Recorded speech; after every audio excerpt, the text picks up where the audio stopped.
Interlude. If dancing outside the house is challenging, it only makes sense that the home becomes the receptacle for celebration.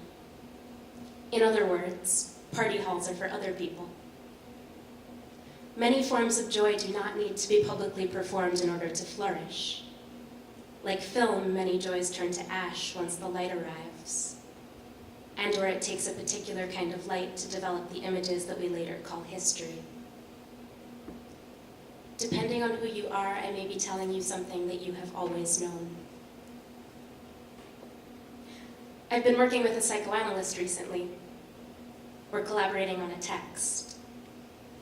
As part of that process, she sent me this quote by the Argentine-Mexican analyst Nestor Brownstein. Quote, "Freudian memory is a three-sided coin. In addition to memory and forgetting, there is also repression, that is, the function of the unconscious deciding what, how, and how much shall be remembered and forgotten. Freudian memory is unfaithful to historical truth, to the chronicling of real events. It acts not as a supposed objective journalist, which as we know does not exist, but rather it distorts memories and mixes them with fantasies, with familiar novels and individual myths.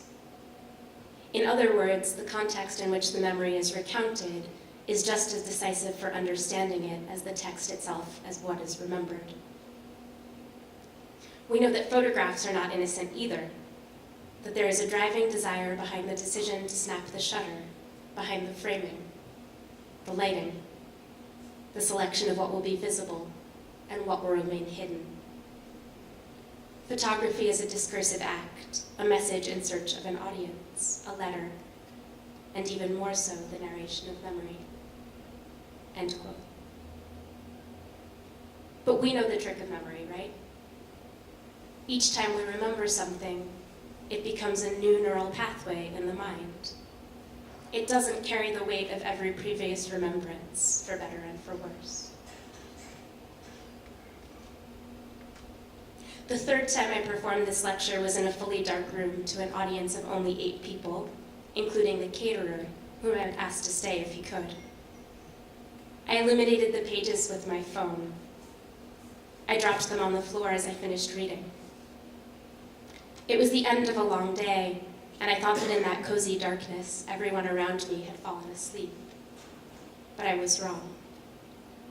They were not asleep. We were part of a collective dream together. Very quickly, other people can become our souvenirs. There's an ad, and maybe you've seen it, for the curated online shopping service, Debt.com. Someone should tell them that curatorial work involves far more than just choosing things over other things.